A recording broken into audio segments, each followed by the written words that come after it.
நம்ம சனத்து விதிமாறு வெற்றி கழக கொடியே மக்கள் ஆசை நிஜமா வெற்றி கழக கொடியே நம்ம சனத்து விதிமாறு வெற்றி கழக கொடியே மக்கள் ஆசை நிஜமா.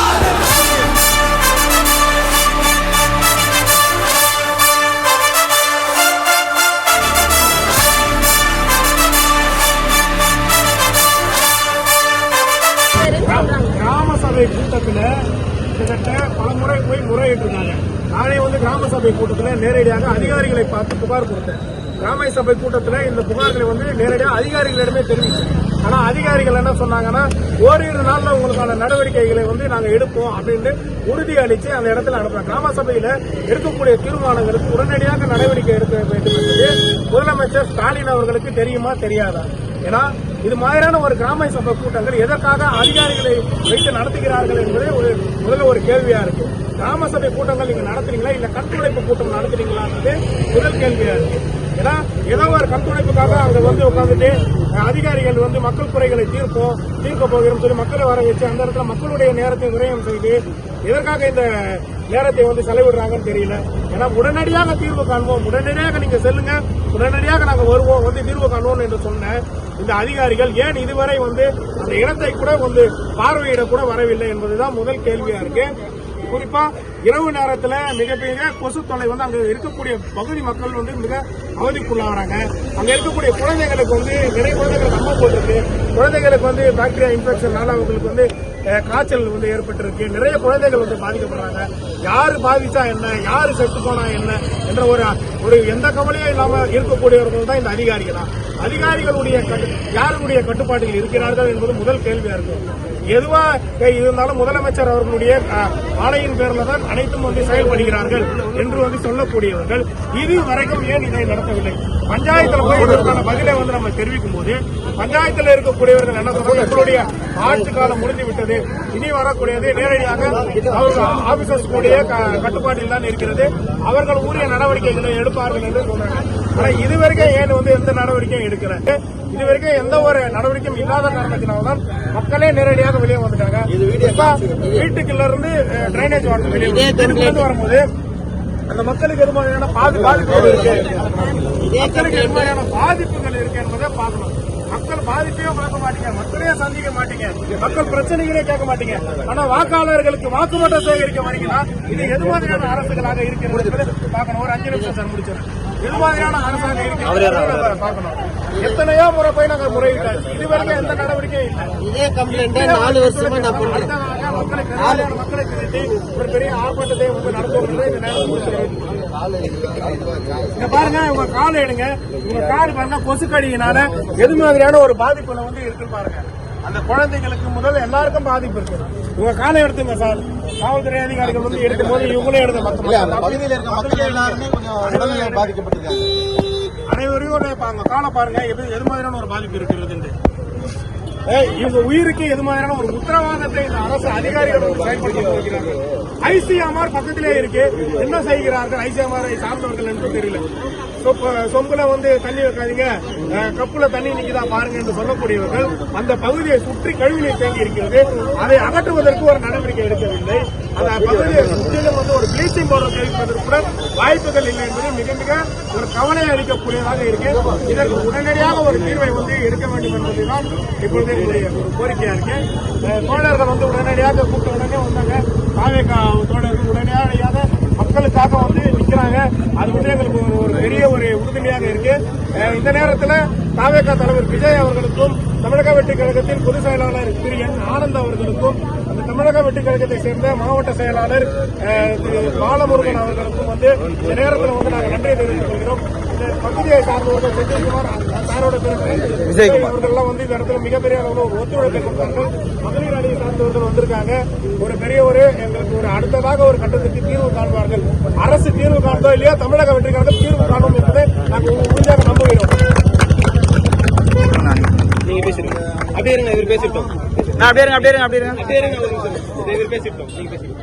இந்த கம்ப்ளைண்ட் 4 வருஷம் ஃபுல்லா ட்ரைனேஜ், எங்க பார்த்தாலும் ட்ரைனேஜ் போர்ல கலக்குது. போர்ல கலக்குதுன்னு சொல்லிட்டு 4 வருஷமா கம்ப்ளைண்ட் பண்றேன். எனக்கு கோயம்புத்தூர்ல இருந்து மோட்டர் 4 வருஷம் ஃபர்ஸ்ட் வருஷம் கம்ப்ளைண்ட் பண்ணும்போது கோயம்புத்தூர்ல இருந்து எனக்கு மோட்டர் வரணும், மோட்ரு வந்தா தான் இந்த ட்ரைனேஜ் தண்ணிலாம் போவோம், உனக்கு மட்டும் பிரச்சனை இல்லை, எல்லாருக்குமே பிரச்சனை அப்படின்னு சொன்னாங்க. அந்த விடுச்சு அப்படியே மழை பெஞ்சுட்டா கடந்து போயிடும். அதுக்கப்புறம் வெயில் நாள் வந்துடும், அதோட அப்படியே விட்டுரும். மறுபடியும் இதே கம்ப்ளைண்ட், இதே மாதிரி சீல் தான் வீட்டுல இருக்கு. இப்ப இந்த வருஷத்துடைய கம்ப்ளைண்ட் இதே பண்ணினே இருப்பேன். வருவாங்க, பார்ப்பாங்க, அதோட தண்ணி எடுப்பாங்க, போர்ல அப்படியே கலங்க, அதே கடந்து போயிடுவாங்க. இது 4வது வருஷத்து கம்ப்ளைண்ட். இப்போ அந்த பஞ்சாயத்துல இருந்த ஆபீஸ்ல இருந்தா கம்ப்ளைண்ட் பண்ணிட்டு தான் வரேன். இது வரல. நாங்க 4வது வார்டுல இருந்து பேசுறோம் சார். எங்களுக்கு வந்து கழிவு பிரச்சனை பெரும் பிரச்சனையா இருக்கு. இதே நாங்க வந்து 5-6 வருஷமா போராடிட்டு இருக்கிறோம். எங்களுக்கான சரியான தீர்வே கிடைக்கிறது கிடையாது. எல்லா இடத்துலயும் கம்ப்ளைண்ட் பண்ண அந்த நேரம் வந்து எங்களுக்கு முடிச்சு கொடுக்குறாங்க. 3 மாசமா கம்ப்ளைண்ட் பண்ணி வந்து 3 நாள் தண்ணி எடுத்துருக்காங்க.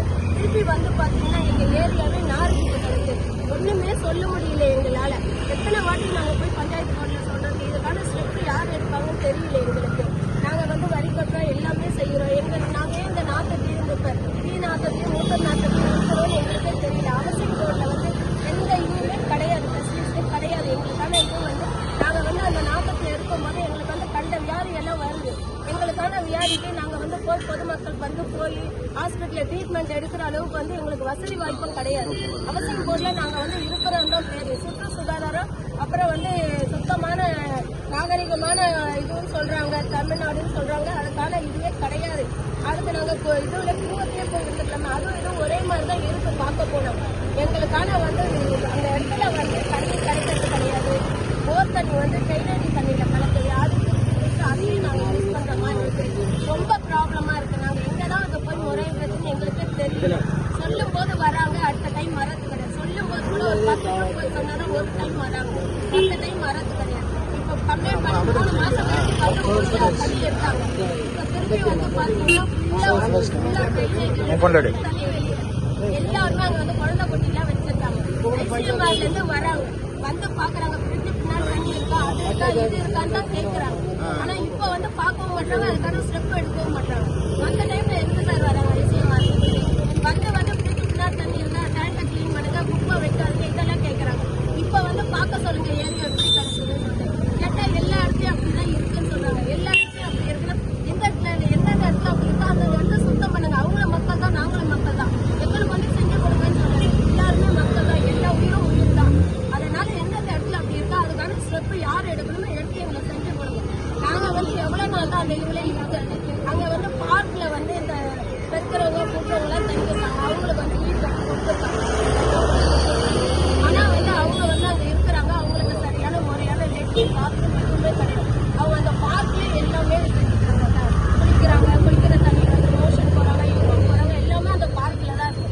மழை பெஞ்சு தண்ணி ரொம்பச்சுன்னா அது எல்லாமே கீழே வந்து நாங்க நடக்கிற நடப்பாதையில நாங்க அது மிதிச்சுட்டு தான் போறோம், மிதிச்சுட்டு தான் வரோம். அப்படி இருக்கும்போது எங்களோட உயிருக்கு உத்தரவாதம் இல்லாம இருக்கு. இதுக்கான ஸ்டெப் யார் தான் எடுப்பீங்க சொல்லுங்க பார்க்கலாம்.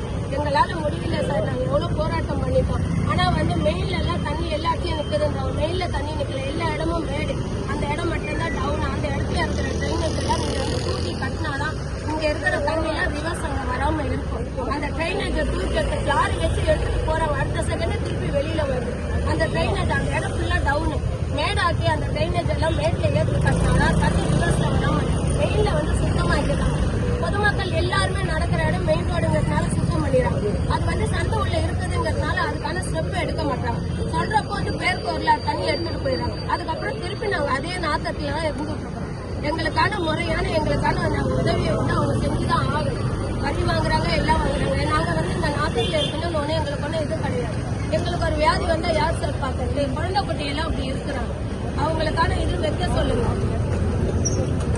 அவ்வளோ வெயிட்டு கல்லு தூக்குது பாரு.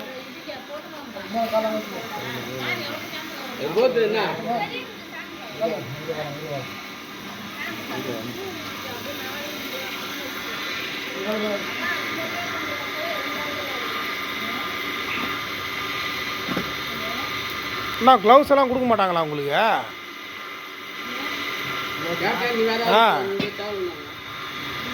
கையில் வாரிட்டு இருக்கீங்களே, க்ளவுஸ் கொடுக்க மாட்டாங்களா?